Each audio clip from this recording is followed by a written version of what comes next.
best days can still be ahead, and I want to lead us forward. Join me now in the Reid Revolution.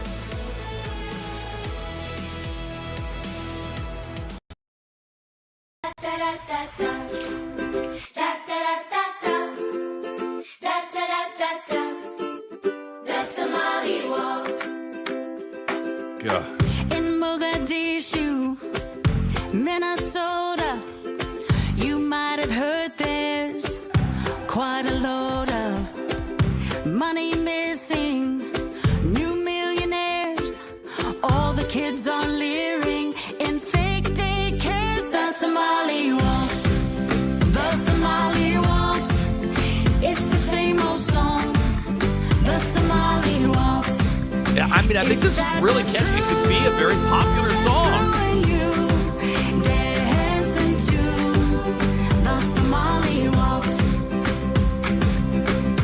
Play your cards right. I mean, this You is how could be amazing. governor. There's so many And things if about you need this a are green amazing. card, The song is marry your cute. brother The AI with liberal is amazing. judges on the And it just take. obliterates There's these no idiots. fear of justice while I they can't play the whole thing. I want to give credit to the Somali creators who came up with this. Sam, Matilda, and Henry Basabi Doxson. And I think they're the ones that created this stuff. They do all of these little videos. It's true, they're screwing you. I don't know. It's so crazy. Good morning. Welcome to the Reid Revolution. A little levity here to get started. But you know, one of the things that the left has done really, really successfully over the years is mock and ridicule and claim the arts for their view of America and the future. And it works. It works. You know, what we've talked about for years, how politics is downstream from culture. So if you're constantly going to the movies, and the movies are glorifying trans activists and making it seem legitimate to cut your testicles off or cut off the testicles of some child or the breasts of some little girl who's just beginning to go through puberty, then that influences how we see the world. The arts are important. It's really sad to me. I'm kind of an artsy guy. I mean, I guess this is one of the gay stereotypes, right? Is that I like musicals, and I mean, I would be much more artsy, except the arts community is so left-wing hateful that the second they find out that you aren't on board with everything to do with crazy leftist agenda items, not only will they shun you, I mean, they will actively work to harm you. And I've had to learn that the hard way. I mean, I did a show here in Richmond. Oh my gosh, this is probably 25 years ago. And it's a show that's on Broadway right now. It's a revival of Ragtime the Musical. Beautiful, beautiful score. My gosh, the music is great. If you've got singers who can sing, white and black, I mean, it's just, you know, sometimes there's one character that just blows everybody away in a show. This one has so many wonderful pieces, and to me, it's a redemption story about America, not a hostile story, but it's about how great we are, that we're constantly evolving and we're trying to do the right thing. I mean, I loved being a part of it. And of course, I got cast as the racist white father in the show, which I was just so glad to be in the show. But I liked the people who were in the show with me. At the time, I was anchoring the morning news. So there was a little bit of, you know, for what it's worth, local celebrity status that I think got some extra attention for the show. I really enjoyed it. And most of the people were delightful people, very talented people. They had the artsy mindset. I don't want to say not serious, but, you know, if you live in a world of theatrics and fantasy, I do find, and I'm not trying to be insulting, but I do find that sometimes it's hard to go back and forth between reality, cold, hard reality, and theatrics and fantasy are kind of difficult for people. You know, it's weird to me. They will suck up to a director to try to be cast in something. They'll do whatever they have to do. in order to accommodate the person that's going to green light their career. But then they are really adamant and hostile and vicious when they step back into the real world and they don't get things the way they expect them to go. And the second some of those guys, and I'm a nice guy. I've got strong opinions, but in general, I'm a pretty nice guy, and I'm not looking to go. I don't have to talk about politics with everybody. I don't have to uh, get into an argument with people. I would prefer not to get into an argument with people.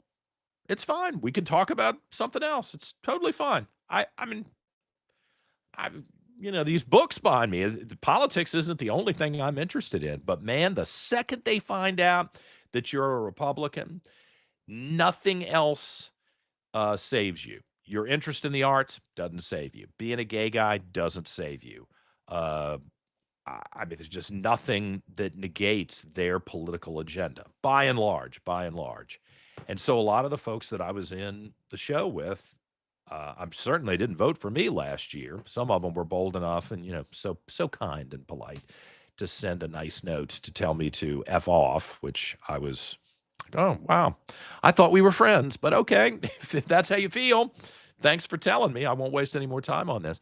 The arts has just been captured by radical leftists. And I do think there's always been that strain within the arts community, but they had to constrain themselves because their patrons, the people who paid for it with money, were not as radically leftist in general. So they had to check themselves. Now, this new dynamic, they don't have to do it.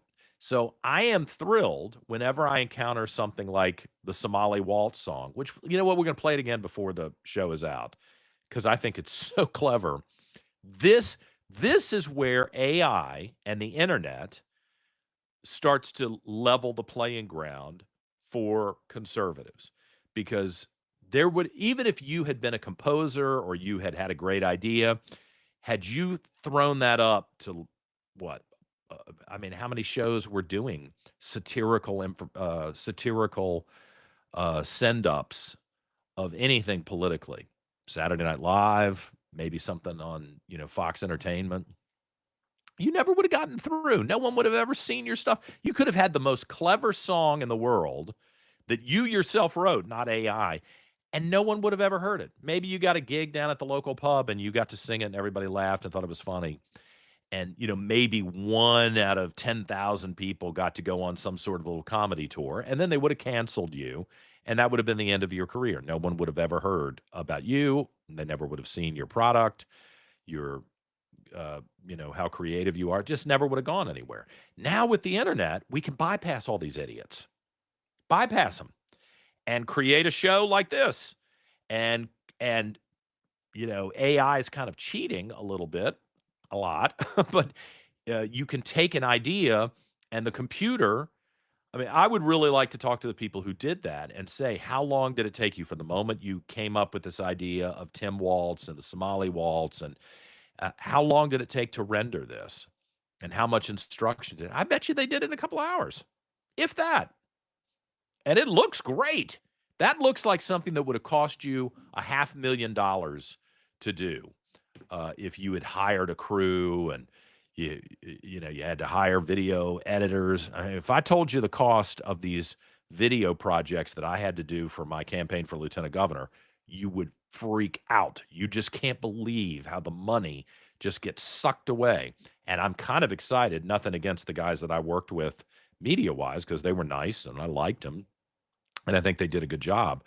But AI has the potential to empower, hopefully smart, good people with good ideas, not just crass pornographers, smart, good people with good ideas so that you can compete. And something like that I think is kind of clever, if more of us share it, it begins to kind of push back on the cultural narrative that I think is so has been so hostile and nasty to us.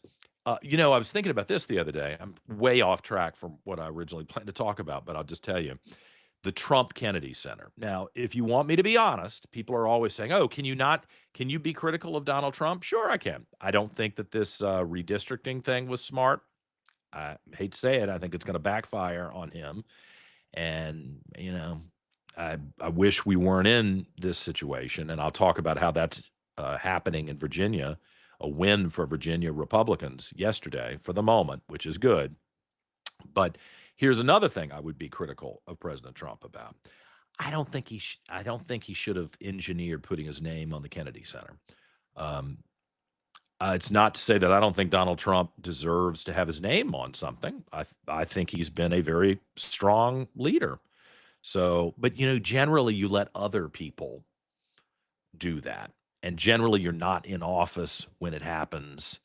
Of course, everything's changed, and the horrible Democrats are going to try to prevent him from ever being. I mean, they're going to try to erase him from history if they have an opportunity. So I can understand why they would think about this. But the end result of putting your name on the Kennedy Center is, in my opinion, kind of some unnecessary conflict that validates the nasty stuff that people say about him. Is it a big deal? No. I mean, who gives a damn, right? I wish they had just gone ahead and named one of the theaters for Melania. Then you would have been challenging people like, are you really going to insult Melania? She's the first lady. She's very attractive. She hadn't done anything wrong. You can hate Donald Trump all you want, but Melania hadn't done anything wrong, right? So name one of the theaters for her. And then that would have challenged them to be kind of grotesque and nasty, which they have no problem doing. And I think it would have made President Trump look good, and it would have been nice to commemorate something about Melania Trump. That kind of would have been the roundabout way. Well, the viciousness from the arts community, back to believe me, there is a common thread in all of this. The arts community hates Trump so much that they just refuse to engage, even when they've got a beautiful facility like the Trump Kennedy Center. There is prestige about it. I mean, these are people who are playing halls around the United States where there's urine on the floor and popcorn, that hadn't been swept up in 3 months. And they're snotty about the Kennedy Center now, the Trump Kennedy Center, because it has Donald Trump's name on it. So Philip Glass, producer Dan probably knows Philip Glass, the composer. Now he's pulled out, doesn't want his this symphony he's written for the 250th anniversary of America. He doesn't want it to be played or debuted at the Kennedy Center. I mean, for God's sake, are you kidding me? You're a composer. You have the opportunity to debut this new piece at the Arts Center in the nation's capital, and you're going to just jump in with the rest of the crazy arts community. But this is the problem. I don't know how Philip Glass really feels about it. I don't know if he's a right-wing person, a left-wing person, doesn't care. But the second you even entertain anything at the Kennedy Center, Trump Kennedy Center, the rest of the arts community cuts your throat. I mean, they are vicious. Talk about freedom of speech and freedom of opinion and your ability to run your life and your business as you see fit. They don't believe in that. They will demand conformity from you. Now, I don't know whether they threatened Philip Glass, but I mean, you don't have to be a genius to look at it and see that they're really, really hostile to anyone who doesn't bow down to their belief that this new Trump Kennedy Center is an abomination. So if you don't agree with them and you do something at the Kennedy Center, they will come after you and try to destroy your career. So here's the danger for these jerks. And I warn my arts friends about it. They hate the millionaires. They hate the billionaires. They hate the successful business people because they're communists. But if you kill those people, or you take the mild approach and just put them out of business or alienate them or make them so villainous that they can't function in society, guess who gets hurt first? You do, because you're dependent on their money. You're dependent on them to buy $200 tickets to a Broadway show. You're dependent on the wife of the CEO who has nothing better to do other than go have lunch at fancy restaurants to give you $250,000 as an investor in your arts project. They don't even understand how they are successful. You'll be spray painting the art on the side of a building in downtown if you don't have these wealthy people who are willing to front your artistic endeavors. And Trump, see, now this is the danger with Trump for these guys, and I can't blame him. I I I really think Trump might say, to hell with all of you people. I tried in the first term to be normal, and you may hate me, but just like George W. Bush, I go to the Kennedy Center honors. Everybody is polite. You don't have to love me, but you just applaud when I walk in and I wave and everything's cool, right? This is the one moment that we can all get together and we can celebrate the arts together. This whole push about how the arts are unifying. Not so much, because the artists don't want to be unifying. So for a whole 4-year period when Trump was in office at the beginning, they couldn't do anything at the Kennedy Center. I don't even think Trump stepped foot in the building, even for the big Kennedy Center honors where traditionally the president and first lady show up. Oh, no, it wasn't allowed. No, no, no, no, no. Nobody will show up if you are even in the building. Do you know how offensive that is for people like me who I didn't like Bill Clinton. I wasn't a fan of Barack Obama. I still went. It was polite and appropriate. I stood when the president walked in, as I always do. I mean, I'm not happy that Abigail Spanberger is governor, but she's the governor. I will stand when she walks into a room out of respect for the office. This basic civility and dignity that an evolved society shows to each other to prevent us from having the de-evolution of society, which we're witnessing in real time. It's on display in little ways like an event at the Kennedy Center. And Trump may just say at some point here, I raised money to rehabilitate the building.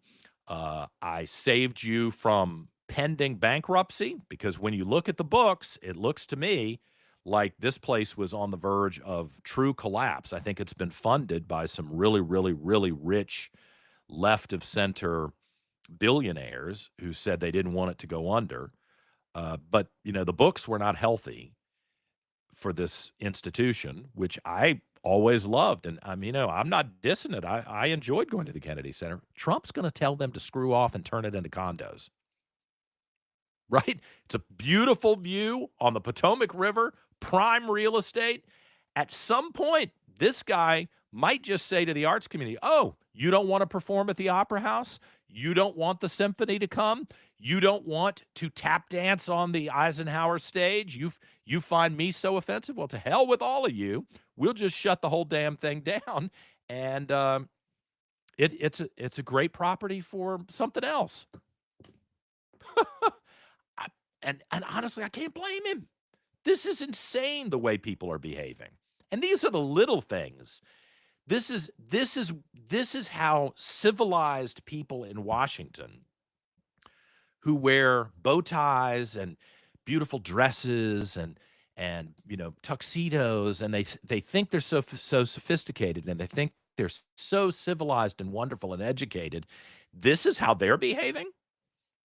They can't put on a tuxedo or an evening gown. I mean, male or female, I guess you could wear an evening gown now. That's how crazy that's how crazy our society has become. You can't go to the Kennedy Center and present yourself in a dignified way and be respectful of other people that you disagree with. That's how far devolved we are. At least they're not in the streets setting things on fire and attacking police officers. I guess that's the new standard. If you're not doing that, I'm supposed to be impressed by your sense of decorum and your education level. But the arts, we have a chance to reclaim the culture. This is my 19-minute diatribe that goes back to the original song that I played. Sorry to be so long-winded. But we have a chance to reclaim the arts if thoughtful, talented conservatives re-enter this arena and create material That in that case is kind of catchy and satirical. But if we do, if we engage in on a different level and we start creating our own content, and I do think there's an audience for that. I know some of the right wing Christians who apparently have a problem with me for some reason. I'm so sorry about that. I wish that wasn't the case. I don't really have a problem with you. So I'm a Christian, but I have said for years I think the Christian community should stop with the whole engage with Hollywood.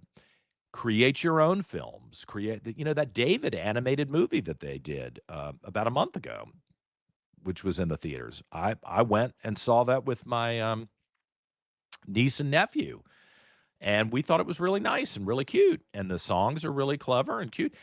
There is a market for people who still value right of center entertainment that's wholesome and family friendly, and then there's a market for people who like maybe edgy entertainment, but from a conservative perspective. I mean, that's possible too. Don't just concede the field to the crazy leftists.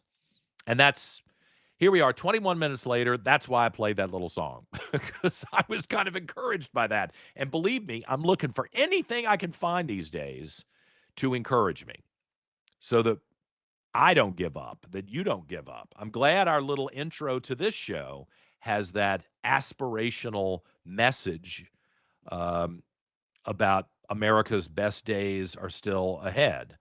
And sometimes I have to check myself, like, do you really believe that? I mean, it can be true, but you can't walk away and you can't expect somebody else to do the work. That's why producer Dan and I got together to start this podcast, is that there are lots of people who are doing a lot of yapping and a lot of talking, but I don't know that they know what they're talking about. So why don't I get into the game here? And I think that's got to be it's why I ran for lieutenant governor. I'm not going to sit on the sidelines and just criticize everybody else. I got one life to live. Let me jump in and see if I could influence this conversation in a positive way. I'm not looking to denigrate people. I'm not looking to tear down America. I'd like to bolster it and make it accessible and successful for more people. And if you were like me and that is your mindset, that's one of the reasons you get up in the morning and put up with the garbage that you got to deal with, is to try to make things better and solidify the good. This is when we need you. This is when you've got to stand up. And I think some people in the arts community are doing that. Some of you are reminding me about Angel Studios, and I mean, that's important that they didn't just give up and walk away. They're now seizing control of their own situation. Don't have to denigrate anybody else. Just do a better job, and the audience will come to you. And maybe you're not going to open a movie studio. Maybe you're not going to compose music, but there is a place in the society in which you live, whether it's the PTA or, I don't know, the school board, or start your own community engagement effort with whatever it is that you're good at. This is what we need. If you're sitting at home stuffing your face with sandwiches and watching other people's stuff on Netflix, and you look up in 20 years and that's where your life is gone, I think you're going to be disappointed, and we will have missed the opportunity to reclaim everything that's good about America. And I hope we'll take advantage of that, because we've got all the tools right in front of our face, at least for the moment, without the government stomping on us. And I'm going to try to push back on the government stomping on us. Got a lot of folks to talk to today. Matt Daniel from the Spirit of VMI will be with us in a couple of minutes. We'll talk to him about the really cynical, nasty effort to crush Virginia Military Institute, really an important institution in Virginia history. Nobody wants to talk about the Civil War, but VMI was very important during the Civil War. Take the Civil War out of it, VMI has created many, many, many military leaders and business leaders in Virginia and across the United States. I think it's an important institution to protect and to foster. And the Democrats have put in a lot of plans to try to denigrate this thing. And we'll talk to Matt about how VMI alums are going to push back on it. Vicki Manning from Restoration News is back with us. I mean, she is really knocking it out of the park with her investigative journalism. And, if you're sitting around waiting for the people at the networks to do this, or even the local TV stations where I used to work, sorry to say it, they're not going to do this work.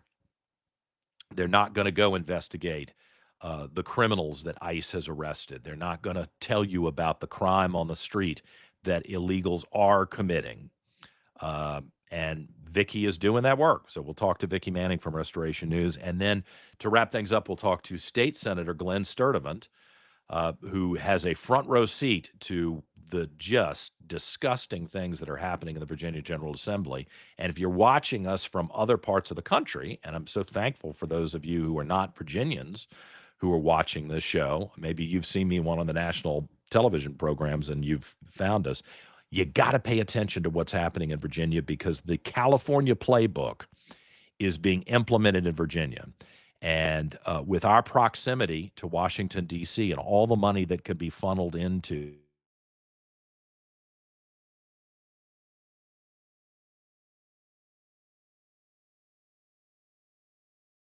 itself in state after state after state. So paying attention to what is happening in Virginia is really important. All right, we're going to take a quick break. We'll be back with Matt Daniel from the Spirit of EMI in just a moment on this edition of the Reid Revolution.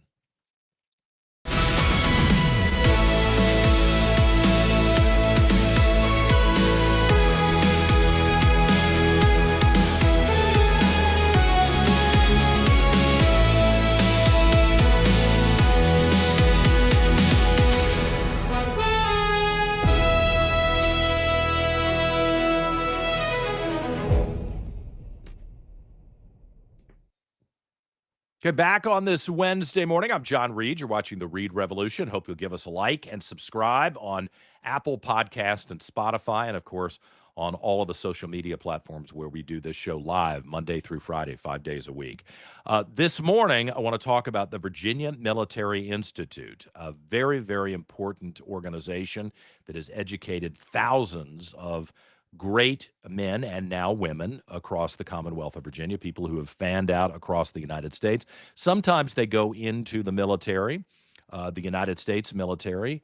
Oftentimes they don't matriculate into the military, but they take the military training that they learned at VMI and incorporate it into their life and their work in business all across the country. Matt Daniel is the head of the Spirit of VMI alumni group, and he joins us now. Now, Matt and I have known each other for a couple of years because it was, 2020 or 2021 where the Washington Post started doing, I think, very orchestrated attack pieces on VMI, saying that the institution is inherently racist and horrible and must be reformed or essentially abolished. I thought we had gotten past that with Glenn Youngkin's appointees to the board and established that it's an important group and that there isn't overt systemic racism on post. But it sounds like the new governor, Abigail Spanberger, is taking us right back to the old way of thought. Matt, are you worried about the survival of the school? It's hard not to be worried about it. I spent a good bit of time on the phone last night speaking with the superintendent and effectively the COO of the institution, General Clark, and General Furness, who obviously is the new superintendent. And they're hopeful, and they're hopeful because of all the positive messaging and the groundswell of support that VMI is getting from the community, across the political sphere. From students to parents to alumni to faculty staff to people who are just generally interested in things that are going on in Virginia and the United States. All right, so I think they're doing the responsible thing, and of course it's the reality of a new administration, a new governor who was elected, whether I like it or not. My personal feelings don't count. You have to salute the governor and follow the direction of elected officials. There are a lot of people around the country who should pay attention to that mindset, whether it's a Republican or a Democrat. But I noticed, gosh, on the second day she was in office, Abigail Spanberger, the new governor, announced that the old governor, a VMI alum, Ralph Northam, who, I don't hate Ralph Northam. I think he made a lot of bad decisions, but now he's been appointed to the board. And I would argue, I don't know how you feel about it, that he was one of the people, whether he truly believed that there were problems at VMI or not, I'm not sure. I think he was actually trying to cover his own butt after that picture of somebody in blackface and somebody in a KKK gown was found that was on his yearbook page. So presumably he's one of those two people. That's embarrassing. That's horrible.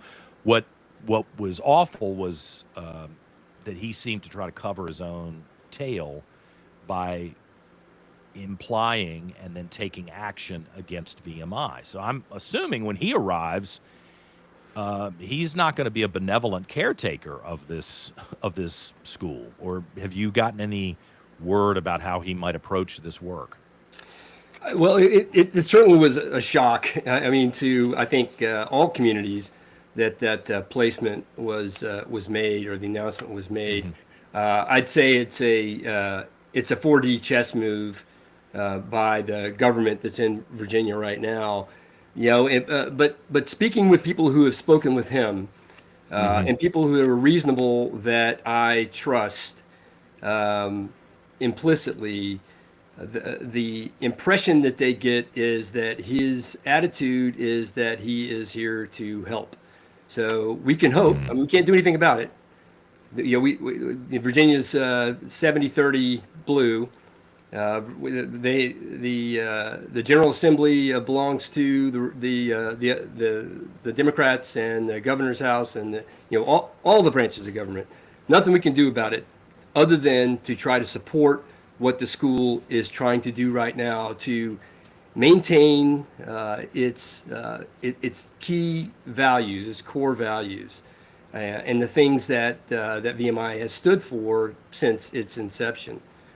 And to be clear, that this kind of became the focal point of the DEI movement in Virginia, that instead of cadets at Virginia Military Institute being judged and either admitted and then judged and advanced academically and militarily based on their performance and their abilities, that there was this very concerted effort with DEI activists to come in and say, no, we're going to stomp on certain people based on race and ethnicity, and advance other people based on race and ethnicity. Were we exaggerating that when Ralph Northam was governor, or do you think that was real?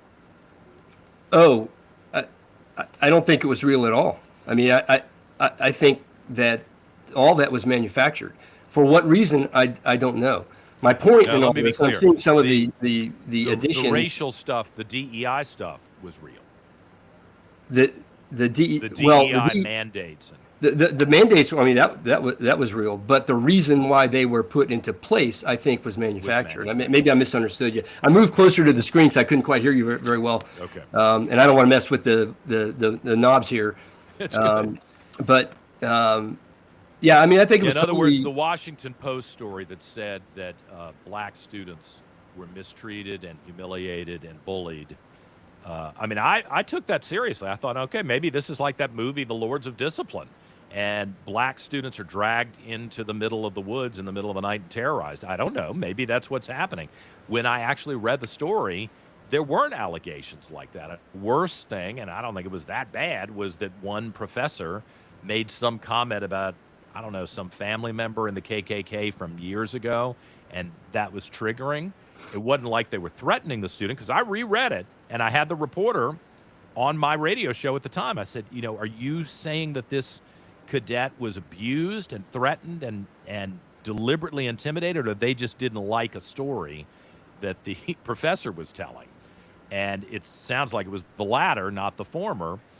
But the reaction from the leadership at the school was in response to the former, that there was systemic racism that was stomping on people. Well, I mean, I think anybody who is honest with themselves, that lived as a cadet or around VMI during the time period that they're referring to, including 1981, when, 1977 and 1981, when Ralph Northam was there, will testify that, maybe testify is a strong word because nobody's testifying here, but will tell you that systemic racism was not a thing. Now, I'm not saying that there aren't individual acts of bad actors, and that happens everywhere, anywhere. VMI is way down on the list, or at the bottom of the list when it comes to actual crimes committed on post or on campus, and atrocities being committed. No, I mean, some of my best friends were black guys at VMI, and Latinos and as well as Asians. I mean, it didn't matter. We were all miserable, and we were miserable together, and we loved each other for it. And that's the beauty of VMI. VMI has the highest commissioning rate of any school in the nation, other than the academies. It's the number one commissioning of Marine officers, number one commissioning in Army officers outside of West Point, and then number three in commissioning in naval officers. And the retention of officers is better than the academies themselves. It's a huge ROI, and it speaks to across the board goodness for all the people who go and are graduated from. The product is a great product. The question is, how much manipulation are we going to do to change that product? And that's what that's what the spirit of VMI is all about, and that's what alumni right now are trying to speak up and defend. I want to be delicate about this, but I'm a Richmonder. My grandfather went to VMI. It was interesting. Last year, 2025 would have been his 100th alumni reunion year, and I went on post, and they pulled up his records, and kind of shockingly, it was like, I don't know whether this was flippant or he's looking forward to his 100th alumni reunion date, and here his grandson was running for lieutenant governor, was on post. That was interesting to me that I would find that. But I remember as a child and as a young person hearing about the legendary honor system and honor code. Only one penalty. If you're caught lying, cheating, or stealing, you're out. We don't negotiate it with you. There are no second chances. We're going to explain this up front to you, how this works. You better pause before you answer a question and do what everybody does with the little white lies. We don't tolerate that here. It's better to keep your mouth shut than to say something that's not factually true. And Ralph Northam, and this is what shocked me at the time, that was his picture. I don't know whether that was him in blackface or whether that was him under the Klan hood. And he told one story when that picture first came out, and I'm sure it was embarrassing, and I'm sure, just as an adult, you look back on things you did with whatever age he wasn't a kid. I'm sure he was embarrassed, but he lied about that, either in his first answer or his second answer. I mean, what an idiot to put himself in a situation where he now has boxed himself in. Did you lie in the first answer? You lied in the second answer. Does anybody care about that? I mean, here's a governor of Virginia. Wasn't he the head of the honor court, too, when he was at VMI? I mean, I'm just puzzled that has all been swept under the rug. And interestingly, Abigail Spanberger was all about getting Ralph Northam to step down as governor when this was happening. She should answer that question. Like, why'd you want to get rid of Ralph Northam when he was governor, but now you're appointing him to the board of VMI? What is the sense of the alums that you talked to, at least, about him personally? Oh, you can see the notes coming up on your screen there from your viewers who are providing feedback. There's outrage. There's disbelief. I think, you can't. The governor's going to do what the governor's going to do. But as an alumni base, if you don't agree with something, we have the right to push back. Now, I don't mean Antifa pushback, but we have the right to let them know, to let your delegate know, to let your senator know, to let your governor know, to let the people who have influence that might be able to affect things. The politicians that are in place right now, they're doing the stuff that the levying the bills, and we were going to talk about 1374, 1377, and Senate Bill 494. The people who enacted those bills or introduced those bills, they're politicians, and their jobs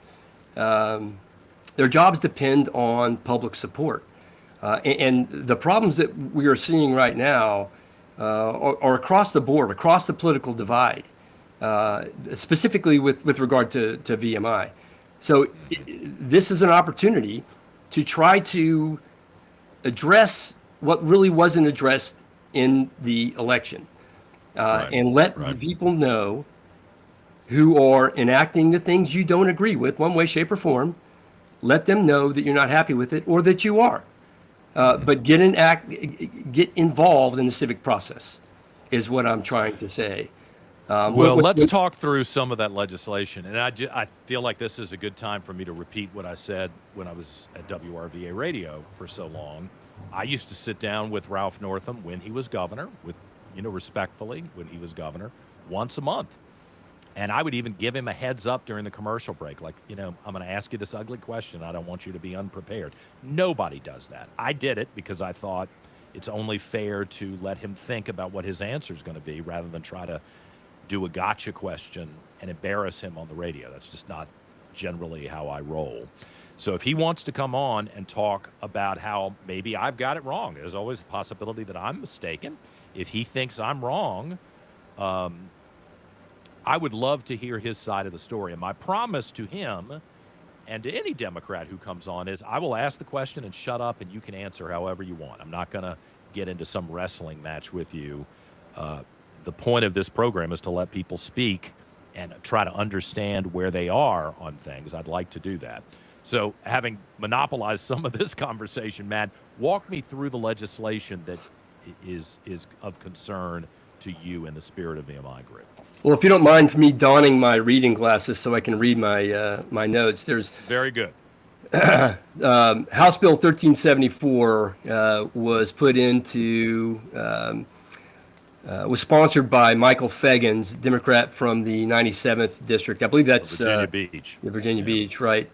Repeals a law that establishes the BOV, the Board of Visitors, which is the governing board of VMI.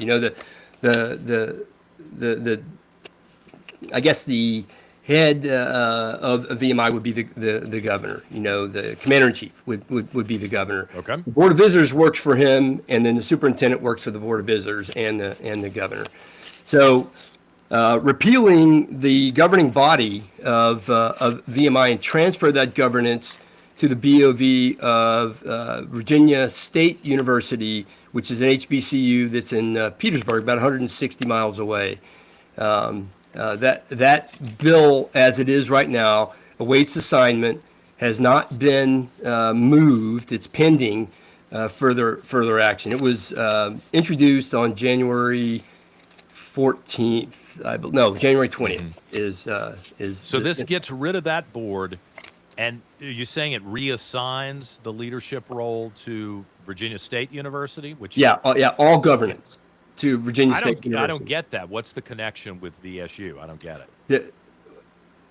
I don't know either, other than it's an HBCU. It's a historically black college university. It's in that ecosphere, and it's a. Does VSU have a corps of cadets or anything? I'm sorry. Say that again, please. Does VSU, Virginia State University, have a corps of cadets or they have an ROTC ROTC program? They have an ROTC department. They, as far as I realize, as far as I know, they don't have a core. They have I think, a moderate-sized ROTC unit. ROTC program. Yeah. Other than that, So this is some sort of slap in the face, kind of racial thing that Michael. Well, Higgins has come up with. I don't get it. I don't get it either. I mean, it's almost like a caricature, and I don't really understand it. There are schools that are closer to VMI than VSU, and so I don't know. There's no explanation given, and as far as I know, nobody has talked with Delegate Fagans to ask him specifically about that. It's on my list of things to do. But let's make the list. I'm happy to invite the former governor with all respect to him. I'll try to be polite if he comes on.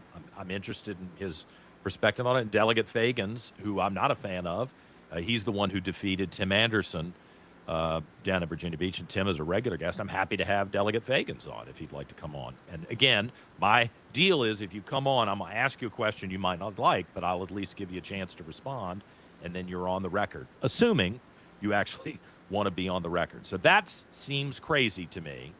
What are the other things that you're flagging? Well, there's 1377, which is establishing a task force to look at the value proposition of VMI, basically. Value proposition. That sounds like getting ready to shut it down. I think that's the biggest threat. I mean, I saw somebody post something that the jab was 1374, the knockout blow is 1377. If that was to be found, if VMI was to be left found wanting and not trying hard enough or not doing enough to fix whatever ills have been identified. And what's behind that is, I don't know. This is still, it was just voted yesterday. I think it was yesterday. Just voted and moved in the House from the committee to move it to the full floor vote for the House to then transfer it to the Senate after it passes in the House.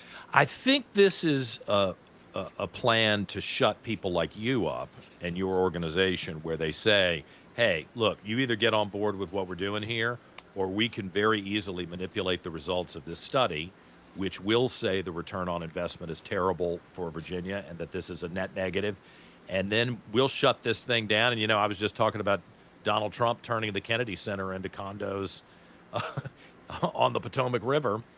It really wouldn't surprise me if they said this is pretty valuable land, let's sell it and offload this thing, and we'll shut down this bastion of hypothetical white supremacy or something ridiculous. No, we sure hope it doesn't come to that, but those are all these possibilities.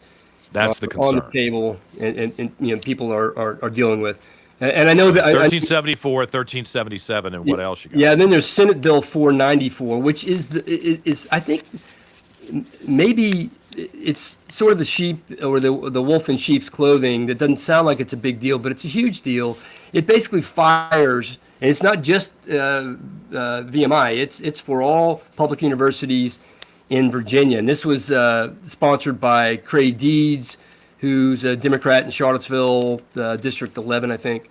And the bill would basically fire all existing or remove all existing Board of Visitors members with time left on their tenure. So that means all existing ones.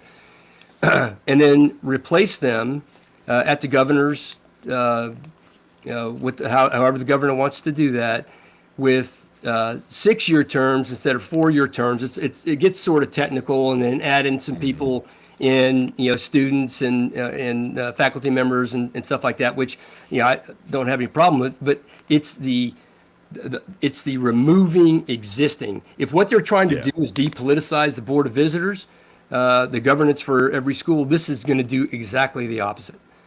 It's not the depoliticization of it. It is the hyper-politicization of it. Yes. And it's directly in response to the fact that they lost to Glenn Youngkin. Glenn Youngkin put people on the board that they now want out. And, this is another example, Matt, to go up to the 50,000-foot level of how Democrats are destroying the agreement, the cultural agreement that used to exist in Virginia. Republicans and Democrats have never gotten along, but there was a basic respect that, you win in November, you get sworn in in January, you get to make your appointments, and barring something crazy, you're going to get to put your people on the board. And then if you can get a Republican reelected, you get more seats on the board. But if the Democrats win, they still have to navigate the remnants of the past administration. And that forced a certain moderate mindset and respect amongst political people and people in civic life as well. But a lot of people have moved to Virginia, and I don't know how, it's the bare knuckles Chicago way of I'll cut your throat and destroy you. That seems to be taking over. And I'm a traditionalist, and I have respect for other people, or at least I'm trying to hold on to that. The old Virginia mindset of that mutual respect, even if we disagree on things, seems to be just being vanquished with a flamethrower right now. Yeah, and you got to question and wonder why it's being promoted like this, and Yeah. I got to believe that the people who are sponsoring these bills, and even the governor, they have future political endeavors.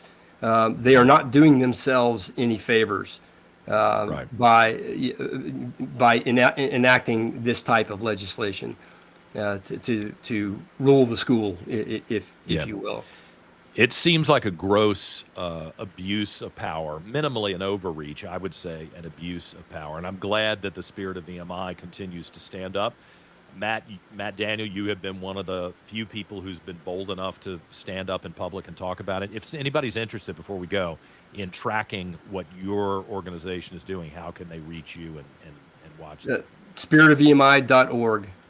It's all one word, thespiritofvmi.org. And John, I can give you, back channel through Dan or whatever, the numbers for each one of the delegates that sponsored these bills, the office numbers for them, if Okay. you'd like. And Well, also let's create a graphic, and we'll put that on the Facebook page and on the X page for the Reid Revolution, because I do think while the General Assembly is in session and while calmer, more rational people may be able to intercede and stop bad things from happening, the responsible thing to do, unlike Democrats who would go into the streets and set the buildings on fire, is for us to light up the phone lines at the Capitol and make sure that people know this is not acceptable. Even if you're a Democrat, you're about to cross over a line that the people don't like.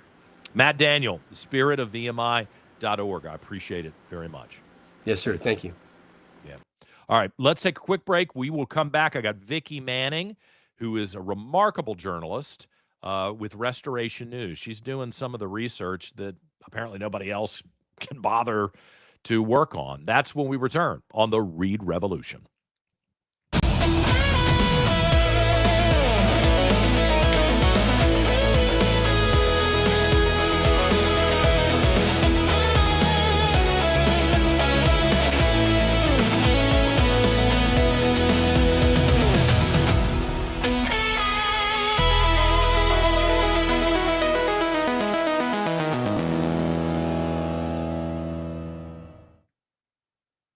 All right, we're back here real quick. That was interesting to talk to Matt Daniel from the Spirit of VMI, spiritofvmi.org. You should follow him. I mean, and again, if you're watching this from another state, you may think, why do I care about VMI? You should be tracking this stuff. It's weird that Virginia has become kind of the petri dish or the laboratory, and it's no longer the laboratory of democracy and freedom. It's the laboratory for the Marxist takeover. And, I think you could make the argument with what you're seeing in Minneapolis that they know they run things lock, stock, and barrel in Minnesota. But this is where they take those ideas that you're witnessing destroy communities in other parts of the country, and they're trying to mainstream it into essentially a purple state. And I'm still not giving up on Virginia. I don't think we're a blue state. I think we are still a purple state if reasonable and rational people stand up and speak, and I'm hoping I could be one of them. I think there are enough people who don't want the extremes who will choose to hold the line and not allow the Marxist takeover to occur. But you got to convince people. I mean, it's like a doctor seeing a patient saying, you are sick and you haven't collapsed yet, but you're going to collapse. So here's the change in the diet that has to happen. And here are the things you got to do if you want to survive. And the patient says, I don't believe you. I'm not going to. I think that's where we are in Virginia right now. There are a lot of people who don't believe this is happening, and they see what's happening in Minnesota and think that's Minnesota, and they're unaware of how dramatic the change can be in Virginia, which will torpedo everything that they like about Virginia. Like all these people who come to Virginia from northeastern states and complain about, oh my God, the taxes were crazy and the crime started to increase and it was dirty and they wouldn't pave the roads. But meanwhile, I'm paying these huge taxes. Then they come to Virginia, and who do they vote for? Imported Democrats from the same states they just left. Yeah, I mean, I don't want to call anybody stupid, but that's pretty stupid if that's what you're doing. So keep your eyes on what's happening in Virginia, even if you are not in this state. I think it will be instructive for what you're probably about to see in your hometown, too.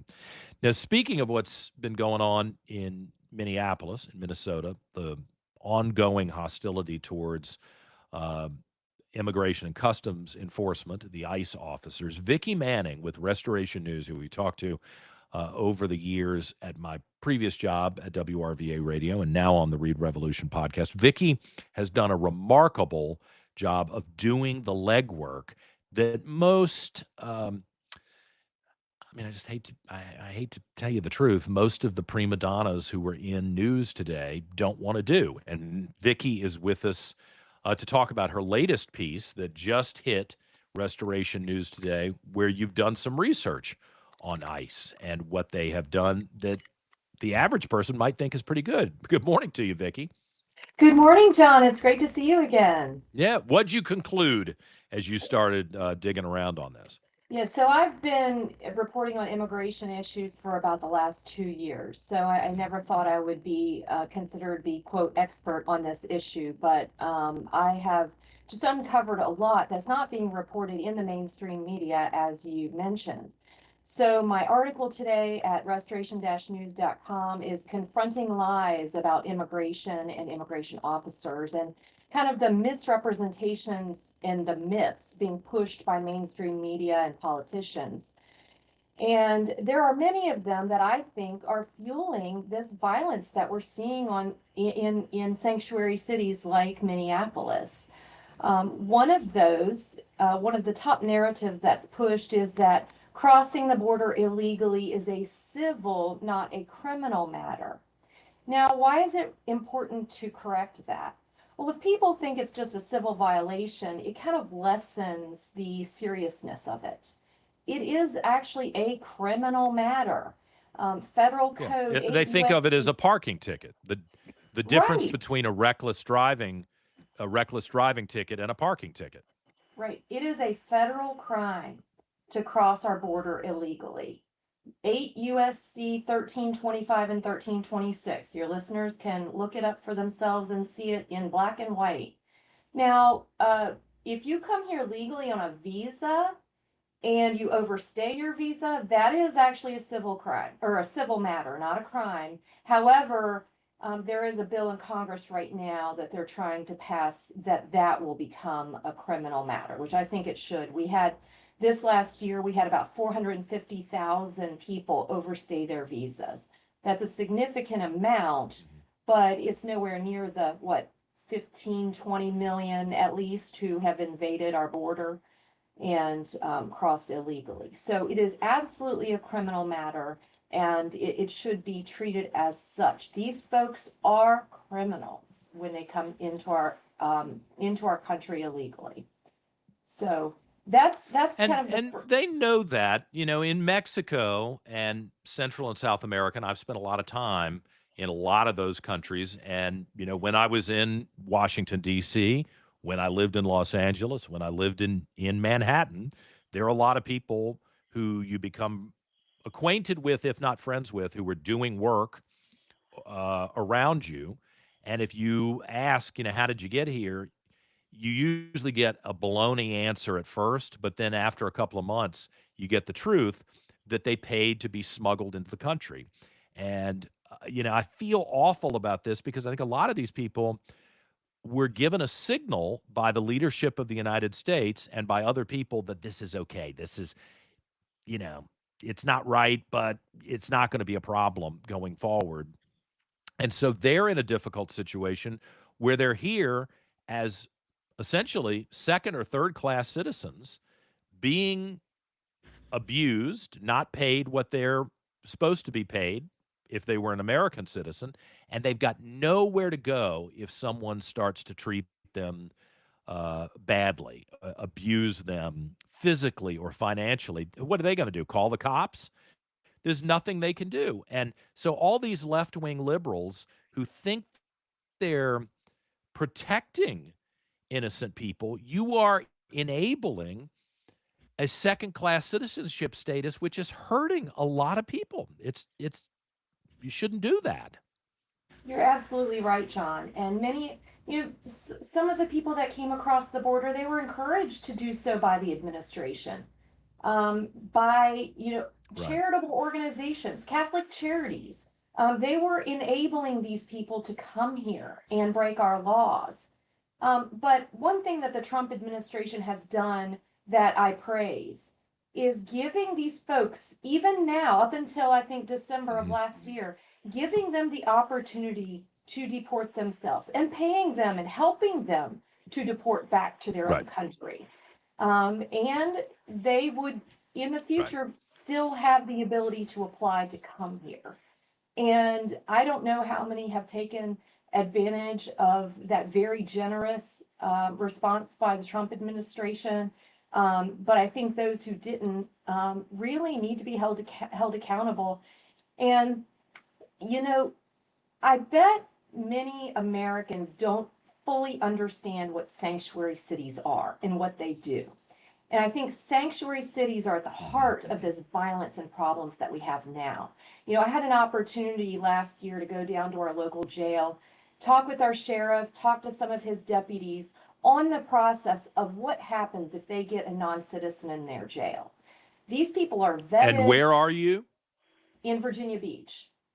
So In not Virginia, a okay. sanctuary city. So this is how a non-sanctuary city does it.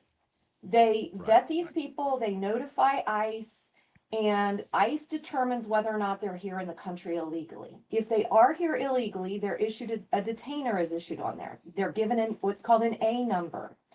And then once these criminals, when they've served their time or a judge has ordered their release, then these local sheriffs have the ability to hold them for up to 24, 48 hours so that ICE can come and get them and have a very peaceful transfer to ICE. Well, what happens in these sanctuary cities is they don't cooperate with ICE. Local law enforcement is not allowed to cooperate.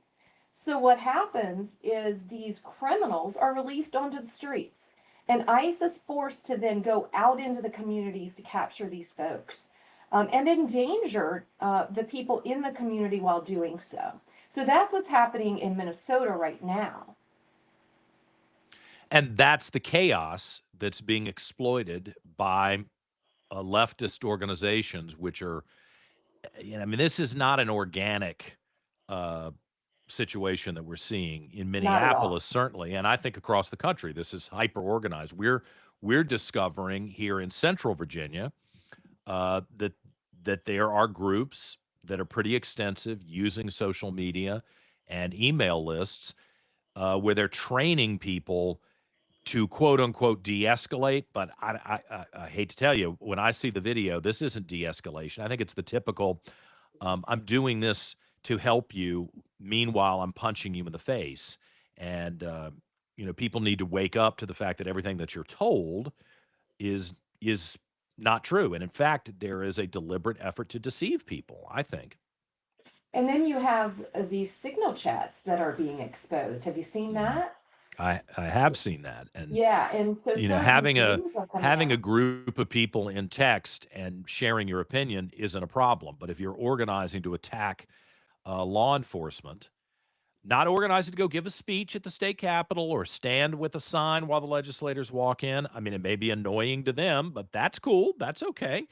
That go speak and testify. Go have a rally day at the Capitol. That's where your protest should be visible, is to the people who, under our laws, can make good decisions that hopefully reflect the views and opinions of the people. I hope they're informed people. But this situation where everything is being battled out in the streets is the antithesis of the civilized society that the irony here is this is why people came to the United States. If you were in El Salvador and you were getting hustled and harassed and threatened with death by some street thug who ran a gang in your neighborhood, and you had to pay money every week just to keep your business open, and they'd kidnap your kid if you didn't pay them. And if you thought the courts were corrupt and the police were corrupt, and if you dare spoke up, you might disappear in the middle of the night. That's why you came to America, was so that you Exactly. wouldn't face that. And then I look at what leftist Democrat Americans are doing to our own society, and I'm thinking we're destroying ourselves with this attitude. Somebody's got to speak up about it and stop it from happening. And Donald Trump was elected overwhelmingly on this issue of That's true. securing our borders. And I believe didn't he have one of the largest Hispanic voting numbers of any president? I mean, those who have come here legally understand the situation. And one thing that we're doing at Restoration of America that I think is really neat, one of my colleagues, she puts on a citizenship class that teaches those who are doing it the right way. It helps them prepare for the citizenship test and teaches them how to become a citizen, how to be a responsible citizen. That's what we should be doing.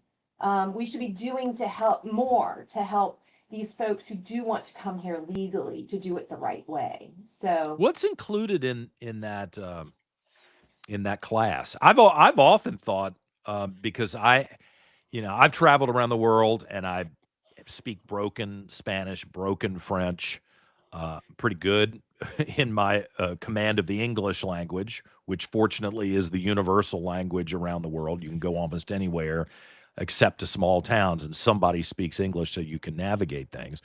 I think our commitment to diversity is killing us, and a common language is pretty important. Not because I hate anybody else or think that we're, better than anybody else, but I've just witnessed in my own journey around the world how difficult it is to function normally without frustration and hostility if you don't have a common tongue that unites people. I'm hopeful that we're able to offer classes to people so that they are at least functional in English. And whether you're in Richmond, Virginia, or you're in Miami, Florida, or on the border of Tijuana in California, that you're able to communicate and solve problems with people and do business with people in this common tongue.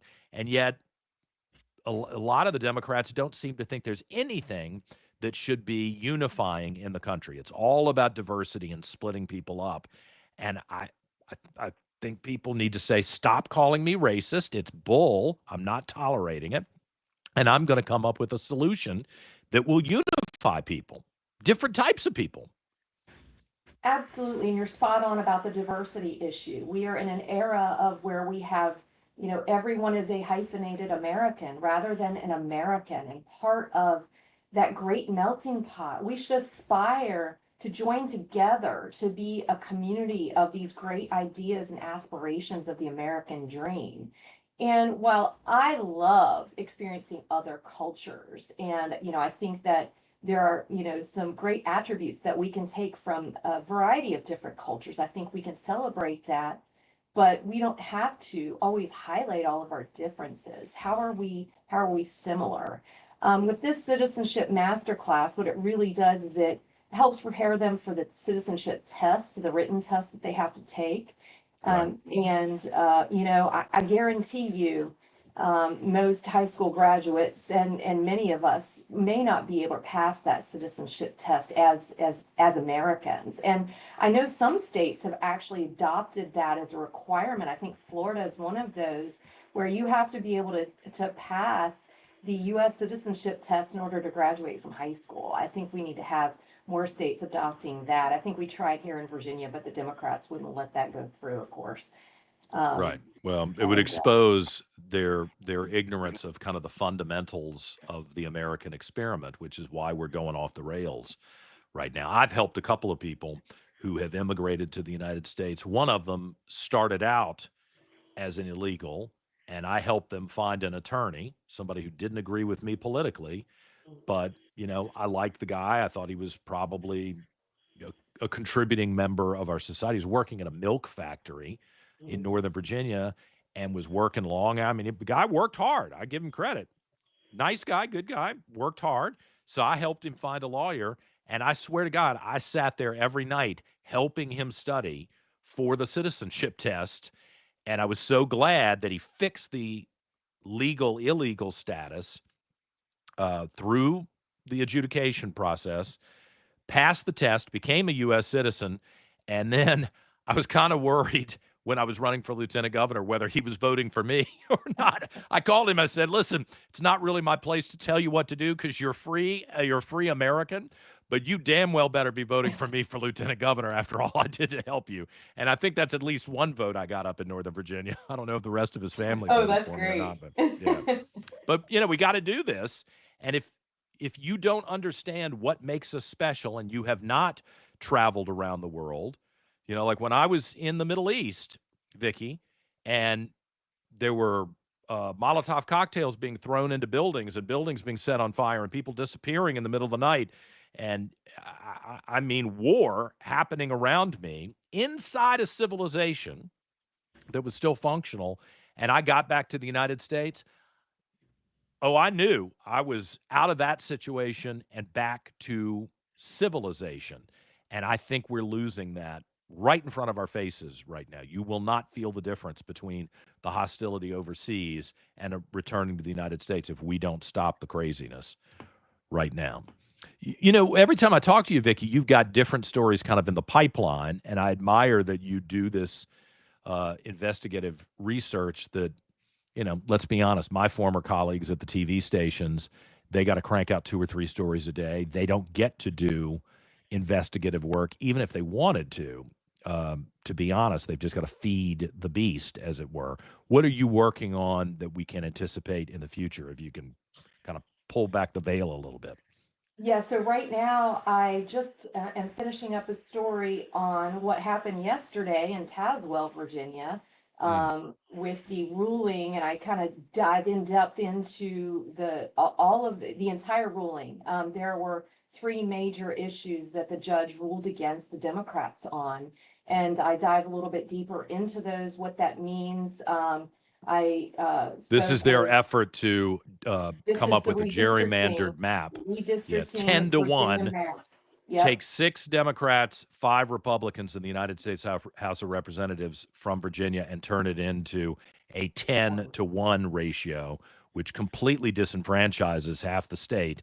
But Democrats didn't care. And the judge really did slap them down yesterday. Yeah, and this will have national implications. It could determine whether or not Republicans maintain control of the U.S. House of Representatives. So it's very serious. It's something I'm going to be following through the courts. The Democrats have said that they are appealing it, so we can probably expect a fast track to the appellate court here soon. I don't have any other details with that. But I commend Senator McDougal, who took this case and took it to court, and he's standing up. We need more strong leaders like that. Senator McDougal and Representative Kilgore have been at the front of this fight, making sure that Virginians are represented, and they're not allowing these Democrats to fast track these constitutional amendments in violation of the Constitution. There is a process laid out in the Constitution by which you can amend it. And I believe that the Democrats have completely stomped all over that. So thankful for these strong conservative leaders who are being a voice for us Virginians. And thankful for judges who actually read the law and follow the law rather than replacing the law with their personal feelings. I got strong personal feelings about a lot of stuff that just doesn't align with the way the law is right now. It's incumbent upon me to go change the law if that's what I want to do, and I got to obey the rules in order to do that. And the Democrats should take that admonition very seriously. Vicki Manning, Restoration News. I really appreciate the chance to talk to you, and I'll be tracking your work on Facebook and Twitter, on X, pretty closely, as always. Thanks, Vicki. Thanks, Don. Okay. Let's take a quick break. Glenn Sturdivant, State Senator Glenn Sturdivant from Chesterfield County, reacts to what happened with that judicial hearing yesterday and that ruling from the judge and some of the other kind of outrageous ideas that these Democrats who ran last year on affordability and moderation, and we're going to bring people together, and the Republicans are the crazies. Oh boy, they're revealing themselves on a daily basis at our state capitol, and no matter where you are across the country, you should be paying attention because this stuff is coming to your house too. When we return on the Reid Revolution.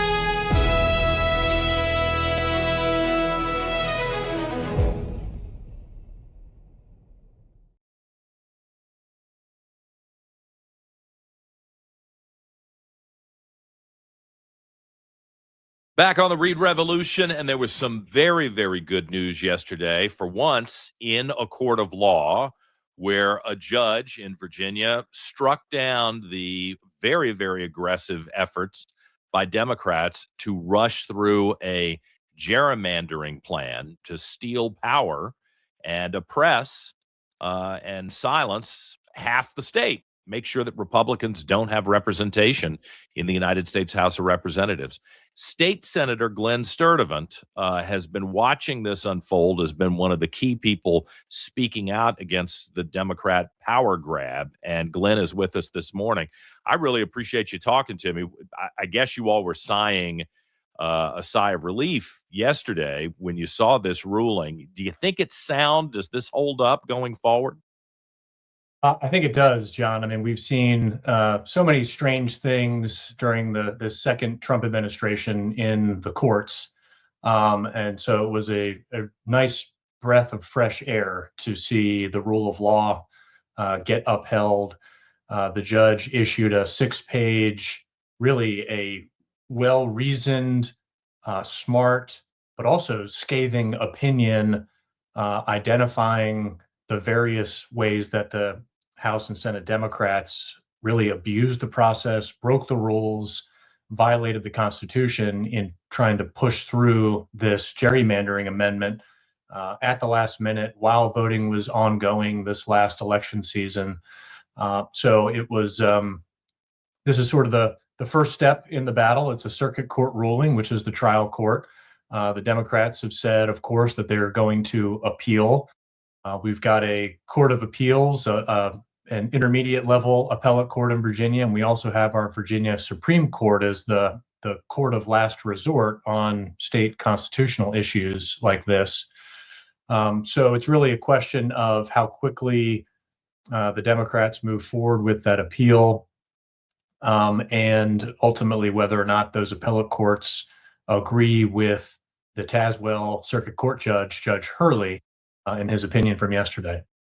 What's remarkable is that the Democrats got to set the rules themselves when they established the 45-day voting period. I mean, Republicans did not want that. I still think it's reckless and irresponsible to have 45 days of voting before Election Day for a variety of reasons. One, it sets everybody up for potential cheating, and people who vote on day one are voting with one stack of information. And as we found out in the last election, a lot of things can be revealed between the first day of voting and the final election day 45 days later. And I think a lot of people voted and regretted their vote for Jay Jones in particular for attorney general once they found out Right. that he had fantasies about killing people. Right. What do Democrats say? Have they responded to this call out? Like, you guys set the timetable and then you didn't even follow your own timetable? Well, the issue was when the Constitution was written, we didn't have the 45 days of Right. early voting. And so the Constitution has protections in place that you can't just amend the Virginia Constitution willy-nilly. You have to pass the resolution to amend the Constitution in the General Assembly once. And then according to the Constitution, there has to be an intervening election of the House of Delegates. And then the General Assembly has to pass it again a second time.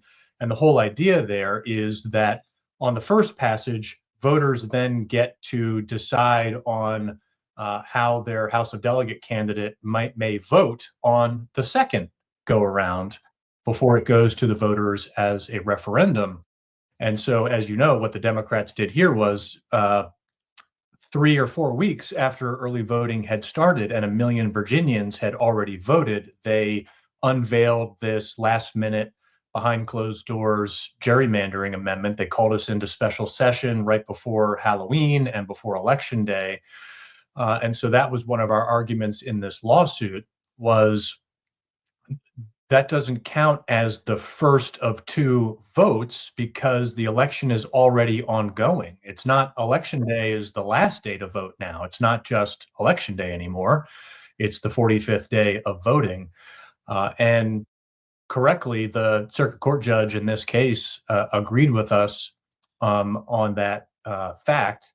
But that was not the only notice issue. There's also a obscure Virginia law that requires the clerk of the House of Delegates to send out to all of the local courthouse clerks around the Commonwealth the exact text of a proposed constitutional amendment, and that has to be posted on the courthouse door. And this is back written before the internet, but it's got to be posted on the courthouse door so that voters know what the proposed constitutional amendment is and they can judge how they're going to vote for their delegate based on that proposed amendment.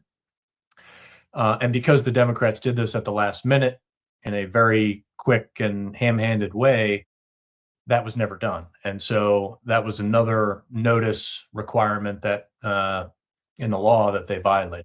Yeah, I mean, look, you gotta obey the rules. It could be a grand slam home run, but you still got to touch first base, second base, third base, and home base. No one would go to a ball game just to draw that analogy and say, "Oh, well, it's a home run. You don't really have to run the bases." You've got to do that. And in this case, where you have an opposition that and I would say the same thing if the roles were reversed, if Republicans were trying to skirt the rules. You've got to obey the rules. We have the rules for a reason. And if you were to follow the Democrats' logic here, they set up this 45 days.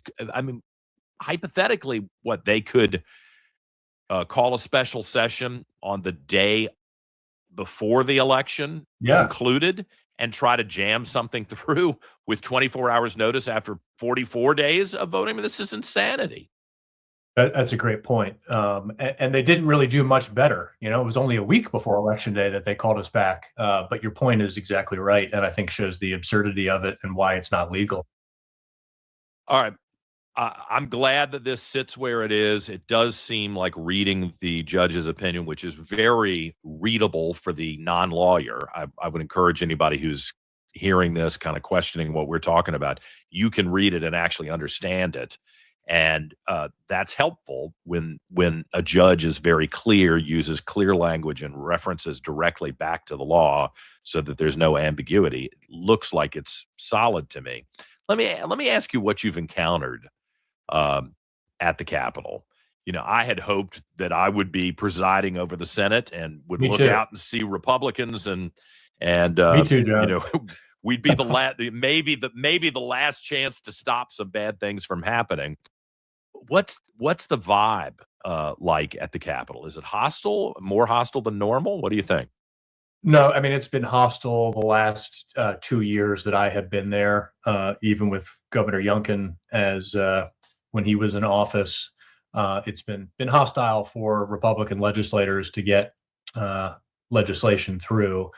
I will say that because the House had such a huge turnover in this last election, and the Democrats got such a huge majority, um, that's kind of the House where a lot of the young Turks are. And so all of the bills you're seeing online of the tax increases for, pet grooming and haircuts and storage facilities and everything they're trying to do to raise taxes on, to raise more revenue, to pay for more stuff that they want to do.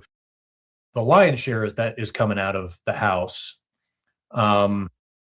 And so we haven't made it to crossover yet. I have not had to present any legislation in the House, so I'll report back on what that vibe is like. I suspect it's not going to be pleasant. But the Senate is certainly not the conservative backstop against what the House is doing. Right. Yeah. But it is at least so far not as radical as the House. And again, that's not a real high hurdle to get over. I mean, there's a lot of bad bills coming through the Senate. They are doing gun control like you wouldn't believe. They're pushing the, abortion up to birth constitutional amendment. There's a lot of bad stuff. Well, you mentioned a couple of them.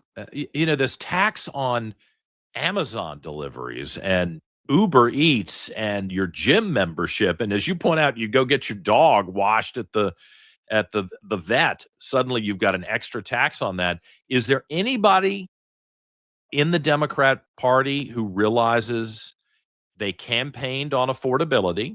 Apparently, a lot of Virginians either hated Donald Trump and wanted to make a statement against him, or really did say, "Hey, I like the idea of you making things more affordable for me." And now that they're in power, within a couple of days, they blow that up and do the exact opposite. It's going to cost the average person a hell of a lot more just to live their daily life if these things go through.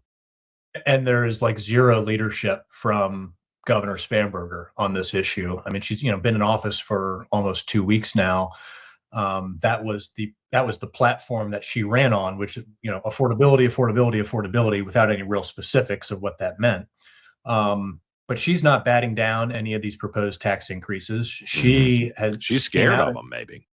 Yeah, well, I think that's true. She came out in her State of the Commonwealth and said that she's putting Virginia back into the Regional Greenhouse Gas Initiative, which is this ridiculous out-of-state nonprofit that is essentially a carbon tax system. And Virginians will see that on their electric bills as soon as she puts us back into Reggie. So yeah, there's no actual substance behind the affordability platform. I think you're right. I mean, I think President Trump won in 2024 in large part because he ran on that affordability platform after 4 years of Biden's inflation mess.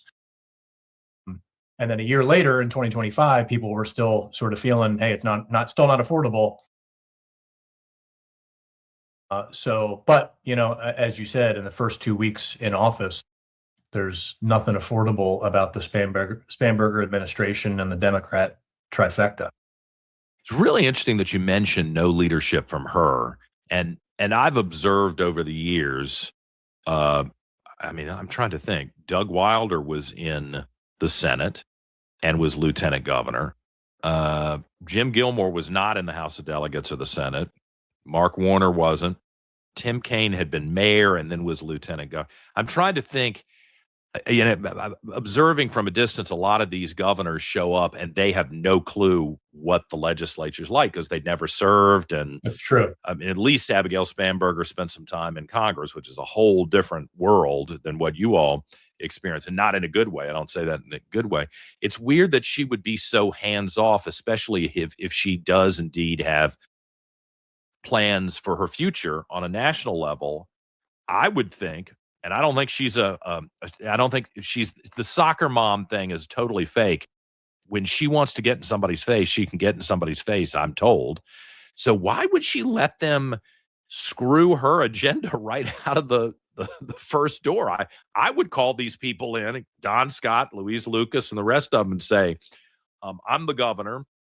Here's how this is going to go. I want your input, but there's some no-go zones here legislatively, and we're going to start with this understanding from the beginning. Or do you think Don Scott and Louise Lucas have done that to her? Like, oh, wow, you get to be the governor and live in that fancy house, but we're running the show here.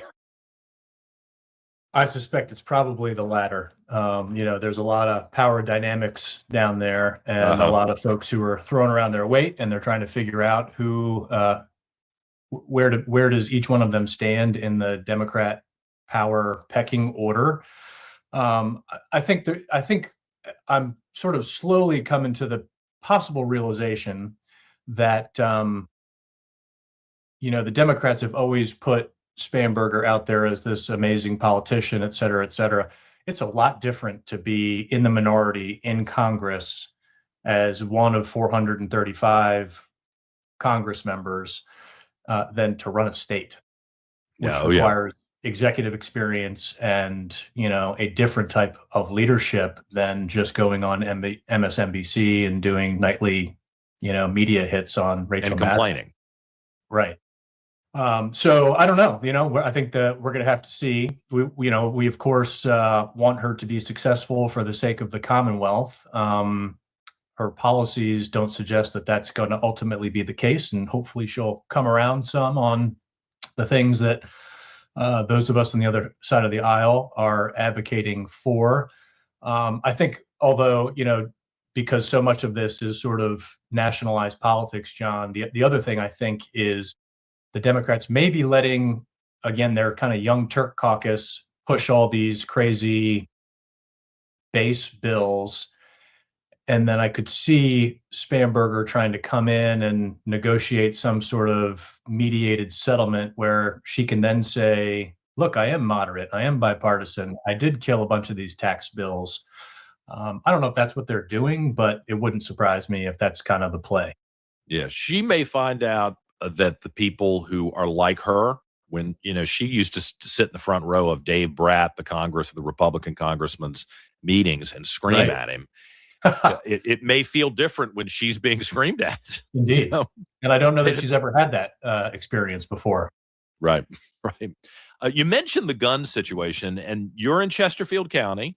You've got a lot of folks who gun rights are a big motivating issue for them. The plan that kind of was shocking to me was this proposal that you would have to go to a new division of the state police and pay for and apply for a license that would then allow you to buy a gun within a 5-year period. Where did this come from? That bill is actually up in committee today in Senate courts. And so we're going to hear the testimony for that and the details on that. I mean, it's alarming. It's obviously unconstitutional, but they've got the votes to pass it. And I think that legislation or one similar to it also essentially creates some type of registry system, gun owner or gun registry. But I mean, it's not just there's the gun licensing. They want to ban lots of normal everyday rifles and handguns, but rifles that people use to go hunting with and have for a long time. They want to make it like they're going after the AR-15s, of which I am an owner, and they don't really understand what those firearms actually are. They think that they're, what guys in the military are carrying around, and sometimes they can be close to that. But they're still, at the end of the day, semi-automatic rifles. They just don't like the way that they look. They look scary to them, and so they want to ban them, and that's what they're pushing through right now. They took out the grandfather clause for, I think, magazines over 10 rounds, which is a lot of magazines. So they had a prior bill in previous years where if you already owned a 20 round, 25 round magazine, that you wouldn't be in violation of the law by possessing it, but they've now taken that out and are pushing it. So they're trying to make law-abiding people into criminals with the stroke of a pen in July. Just by existing under the status quo. That's exactly right. And so, as we saw, as the court came to the right result in this redistricting litigation that we have been fighting out in Tazewell, there's going to have to be more litigation on this. The U.S. Supreme Court really needs to step up and grant cert on a lot of these cases that relate to magazine bans and magazine sizes and gun bans to really protect those of us who are in Virginia and around the country that are facing these hardcore anti-Second Amendment Democrat bills. What's the piece of legislation, good or bad? I mean, we haven't talked about anything good because it seems like you all are just having to swat down the worst ideas in the Commonwealth. But what's the thing that no one's talking about that we probably should be talking about? I have a bill to really try to rein in the proliferation of the data centers. Virginia is the global leader in data centers, and most of which are up in Northern Virginia. And those localities up there over the last 15 years have just let them explode with the growth and the development of the data centers. And they use a ton of water, they use a ton of electricity. And to provide the energy and electricity to those data centers, that all that infrastructure, all that grid infrastructure has to be built out in Virginia. And the way that it has worked up until now is that just gets tacked on to Virginians' electric bills to pay for this stuff. The average person. And it's not just paying for their cloud storage, it's literally paying and subsidizing the internet usage of the entire world, which is not fair. The people of Virginia should not be paying for the rest of the world to store their photos in the cloud. So I've got legislation to try to help make the data centers pay their fair share. If they need this energy and they're going to benefit from it economically, they need to be paying for the infrastructure and not passing it on to just Virginians. And there are some good bipartisan bills on this, and so there may be some positive movement on that both Republicans and Democrats can get behind. Yeah, well, that is a potent issue. I have to tell you, a year ago, I started the campaign for lieutenant governor 1 year ago yesterday, and I quickly learned, no matter where I was in the state, that people had really strong opinions about the data centers, and they're suspicious. This surprised me. My general mindset is let localities do what the localities want to do with the elected officials there, the Board of Supervisors. They're closest to the voter. Let them make these decisions. But man, people freaked out, and they're convinced that these local officials have been bought off. I don't know if that's true. I know some of these people. I don't think they would be bought off by big business. I mean, and if it's that horrible and it's going to wreck the budget, and you're going to have to construct a new infrastructure just to facilitate this stuff. Most of the people I know are kind of sober. Unlike Democrats, they're very sober. They can look at a spreadsheet and see where the numbers are going. I mean, as you've talked to people, are you getting a sense that the Board of Supervisors that usually fight for local control, they want you to take action in Richmond to get the heat off of them? No, I think that they would be happy and want to maintain local control over that because they like the tax revenue. Yeah, okay. That comes from these things, and there's really no people living there, so they don't have to build schools and really more police stations and whatnot to deal with it. But these are huge industrial facilities that use enormous amounts of resources like energy and water. And that does affect not just the locality that they are located in. And so that's why, the impacts of these things don't stop at the county line, even though the tax revenue does. And so that's why I think that there is a role for the state to look at this in a more holistic way And what you also don't want these situations where localities see this as a cash cow, and then they just, any open parcel of green space or, agriculture land, to start building out and putting these data centers everywhere, because they do have an impact. We got to have data centers. My point is they don't all have to be in Virginia. I hear you. I hear you. Well, it's interesting to discuss it. I'm glad you brought that up. I'll be tracking your bill going forward. Glenn Sturtevant, the state senator from Chesterfield County in Virginia. We're focusing on a lot of things in Virginia. That's my interest as a Virginian. But what happens in Virginia is going to have an impact on a lot of politics across the country. Glenn, I appreciate the chance to talk to you always. Thank you. John. All right, we're back with more in just a moment here on the Reid Revolution.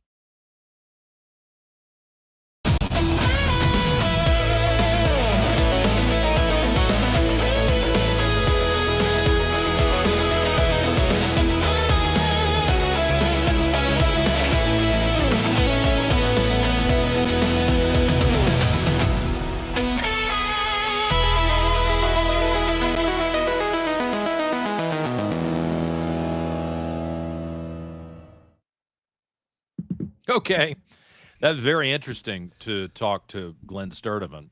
I like the guy. I think he's smart. I think he's calm and not, a bomb thrower.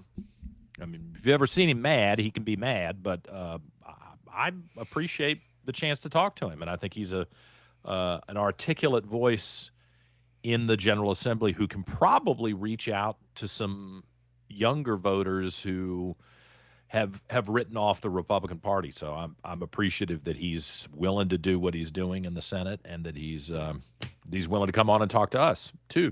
How are you, producer Dan, on this Wednesday? I'm well. Yeah, we've had quite the jam-packed show today, haven't we? I know. We got to watch the clock. What is it? Yeah. I mean, this is supposed to be 1 hour. Remember when I first convinced you to come help me? I said, Dan, we can do this show. It's 1 hour a day. It'll be easy. Let's be honest, John. When have we ever been on time? The difference is we just don't have anybody yelling at us now. That's true. That's true. At the radio station, it was always. You remember when they told you? This is maybe 6 months into you joining me on the radio at WRVA, and I had interesting guests. It's an information show. It's entertainment. If it's a good interview, my inclination was to always let the person speak, not cut them off just because I had some erectile dysfunction pill to sell, from one of the advertisers. Let's talk we got the governors, we got senators coming on. This is interesting. We have entertainers coming on. Why wouldn't we, we don't have to be locked into a clock. And you remember, you don't have to say who it was. Somebody told you, just cut John off. I remember. I thought this is where you were headed. Yep. And do you remember? We can't. Yes, I do remember what happened. We cannot repeat, even on the internet. You can't repeat word for word what my reaction was to that. Let's just say that my days of guest hosting would have started a little early if I had followed through on what I was. To hell with that. Yes. Yeah. People they used to try that with me at the TV station too. And I was like, you guys get your stuff together before you start hammering me on this. People are watching this show because it's not scripted and it's not the typical garbage that gets shoveled at you. Sometimes that means the polish isn't the same. But we can fix that. What you can't fix, what you can't find is authenticity. And an informed opinion rather than just parroting what everybody else says. But anyway, can we play that Somali waltz? Yeah. One more time, just a little bit. Do you have it right there? You can play it. I think this is just so great.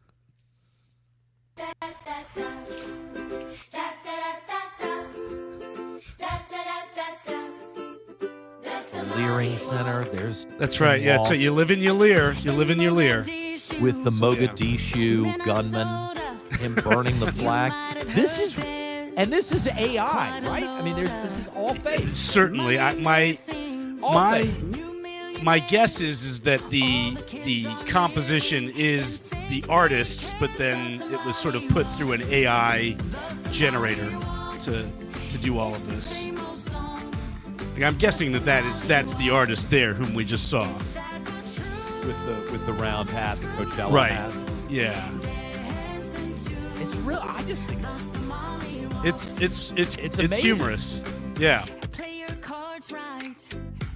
When I found this last night and sent it to you, I just couldn't get it out of my head. I mean, I think it's really a catchy little tune. Hold on, Dan. I want to make sure I give credit because I don't want to get in trouble. Because if somebody's going to do this work, I want them to get credit for it. I think it's really amazing. All right, hold on. It's Sam, Matilda, and Henry the Savvy Dachshunds. That's where I found it on Facebook. I think they're the ones that did this. I don't think they're just sharing somebody else's stuff.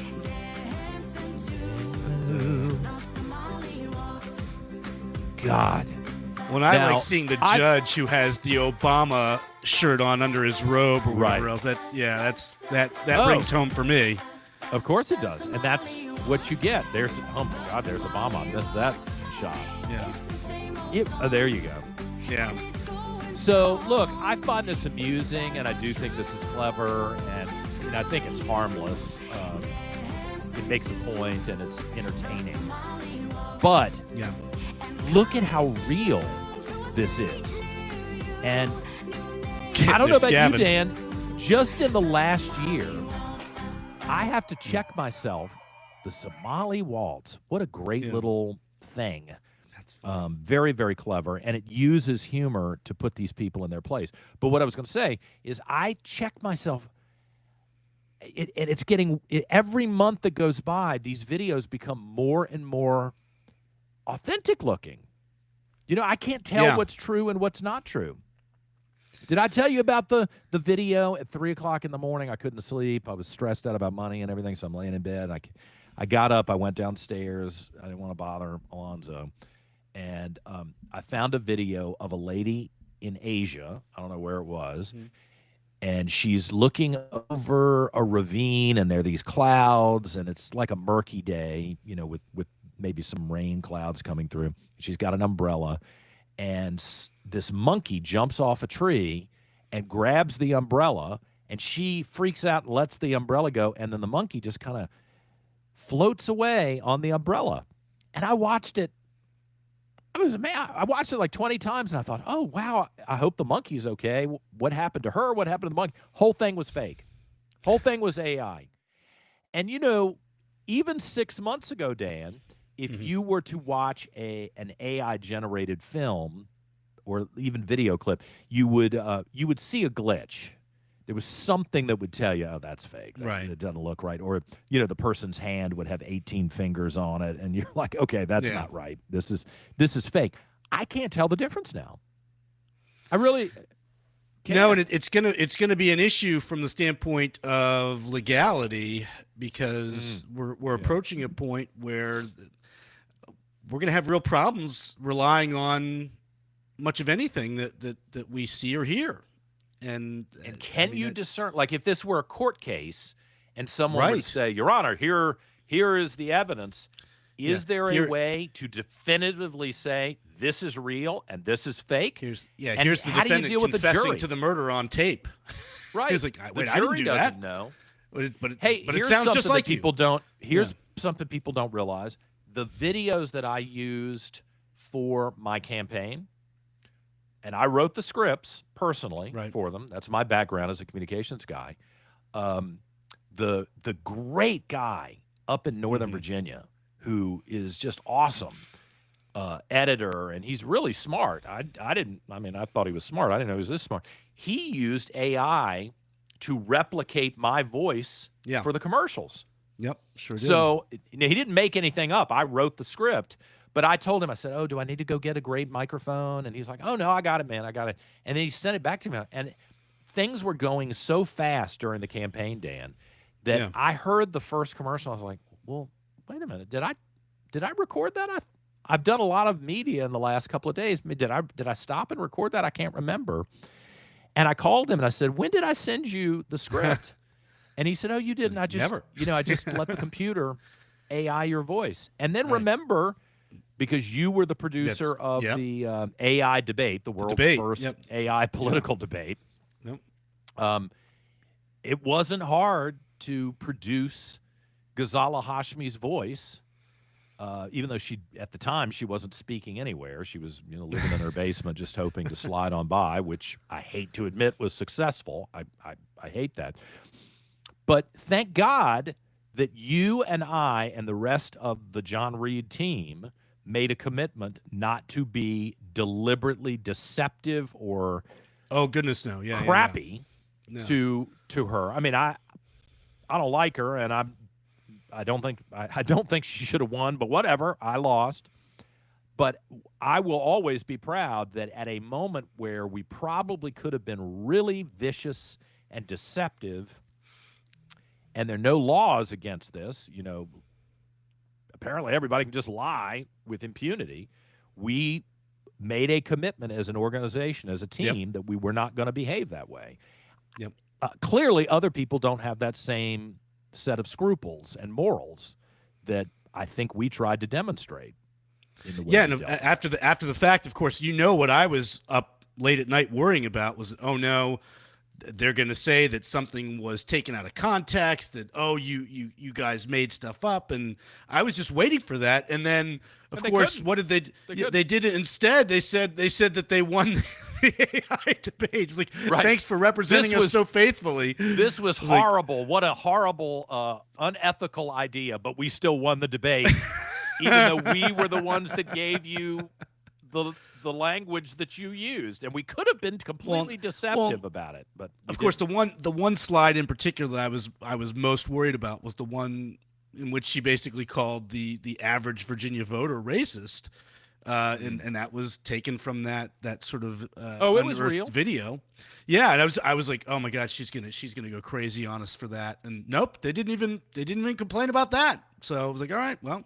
Well, you know why they didn't complain about it? Because they didn't want to draw more attention to it. No, that's true. Sometimes you keep your mouth shut, even when you want to fight, because you've screwed up and you don't want to draw attention to it. I'm almost certain that's what that was. That was a damning. I think you're absolutely right. And I think it was revealing of her total attitude of disdain for the people of Virginia. But had she raised hell about it and taken the bait over something she really did say, would have made a story. People would have said, "Oh my God, I can't believe you would say this, crazy lady." Instead, she comes off like she's some little wallflower. Well, this is an opportunity for those of you who watch the show on a regular basis, for me to. I debated. I didn't say it yesterday because I just thought, I got to live life looking forward. But I thought about it last night. There were so many people who were really supportive of me personally. You're one of them, Dan, even though we worked together and you were getting a paycheck for working at the radio station. There were a lot of people who put a lot of faith in me and were supportive. And yesterday was the 1-year anniversary of when I quit my job at WRVA. I lost my income, my health insurance.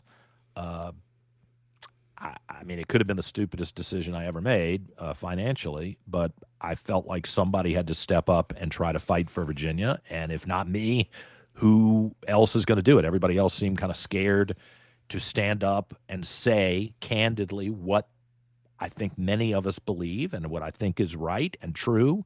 And I've been a critic for many years.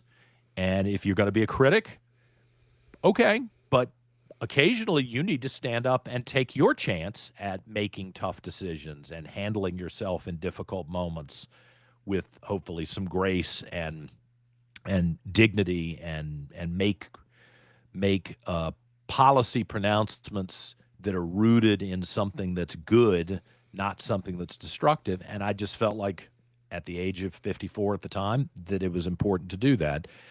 And that's why yesterday was in 2025, I quit my job and took a leap of faith, and I'm still hoping it's going to pay off. Doesn't feel like it right now, but I'm hoping it's going to pay off. And a lot of people, my point is that a lot of people were very supportive through some really awful periods last year and unfair, horrible situations. You're one of them, Dan, and a lot of other people who presumably are watching this were supportive. So I feel like I should use that as an opportunity to thank people. And here we are back together again. I'm not sure that this is how I thought it was going to be. That's great. But here we are. Yeah, back. I keep checking my bank account, and yeah, and I'm waiting for the financial windfall. Right. But okay, whatever. Right. Yeah. In the meantime, it's a lot of fun. Good reminder. Yes. Email us at thereedrevolution@gmail.com. You can get in touch with us there. So the point of putting up the email is if you have a guest that you think would really be interesting on the program, and I don't know if you've noticed, I'm trying to balance this, and Dan books almost everybody on the show. We try to have somebody who's got some national influence. I mean, yesterday, for goodness sakes, we had the guy running for the Republican nomination for governor of Ohio. Yeah. Casey Putsch, who's running against Vivek Ramaswamy.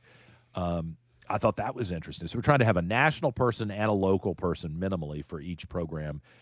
I'm not really interested in just doing cat in the tree stories locally. I think we should talk about the stuff that's happening here because it is important and a national angle. But if you got somebody that you think would really be interesting, email us at thereedrevolution@gmail.com, thereedrevolution@gmail.com. And starting in February, which is coming right up, we will begin the advertising element of this. And what I promise you is we're not going to turn this into commercial radio where we disappear for 10 minutes and you're like, why am I even wasting my time listening to these guys because I don't get to hear what they think. It'll be very carefully curated advertising that hopefully won't disrupt the flow of the program, and it'll still be worth your investment of time without constant interruptions. God, I hated that. Constant interruptions on commercial radio. It just didn't work. And I think that's dying. So we're trying to figure out a way to make this financially feasible and still keep it very entertaining with the new expectations that people have. Yeah, and we're open for business, as they might say. So yes, so let us know if you're interested in being a sponsor on the show, advertising with us. We'd love to have you be part of the team. So I've got one gmail.com. vet who sent me an email last week while I was traveling, who wants to talk about spaying and neutering cats and dogs. And oh my gosh, The Price is Right with Bob Barker all over again. So yeah. I mean, at this point, I'm not turning anybody down. No, that's right. But I did think, wait a minute, does that kind of match the audience? Spay, having your dog and cat spayed and neutered. All right. Is the cash green? Will the money transfer to the bank? I don't know. Will the check clear? That's the key question. We'll see what we come up with. All right. Well, how about we save this last clip for tomorrow's program? Let's do that. We're up against a deadline here. I'm always appreciative. I haven't seen you in a couple of weeks. We're having a meeting tomorrow, right? In person? Yes. Yeah, okay. We're gonna go over some logistics. Speaking of what we were just talking about, sort of just like we said, month one was let's get this show on the road, and month two is about trying to make sure that we can hit that 4 keep million it on the road mark. That's really going to be amazing if we hit that 4 million mark, and we got a couple of days to do it. So we already hit 4. We already hit 4. Maybe that's the opportunity for me to say share. If you find one of these interviews interesting, like the VMI interview, there are a lot of VMI alums who I'm sure are working during the day and didn't get to hear Matt Daniel when we talked to him live. If once Dan puts that interview on, if you want to share it with your network on social media and via email, that is very helpful for us. And I think it was a pretty important interview with a guy who cares deeply about VMI. And if you've got people in Virginia who care about these important institutions and not letting them be taken over by the crazy radicals, this is the time to share the information and take action with the groups that are out there to protect you. So, all right. Thank you, Producer Dan. I'm glad to see you. Thank you. If you have been watching us for the last 2 hours, if you're joining us Monday through Friday for the Reid Revolution, give us a thumbs up on social media. You can download the podcast on Apple and Spotify and follow us all across social platforms across the internet. Hope you have a great day, and we'll see you tomorrow morning on the Reid Revolution.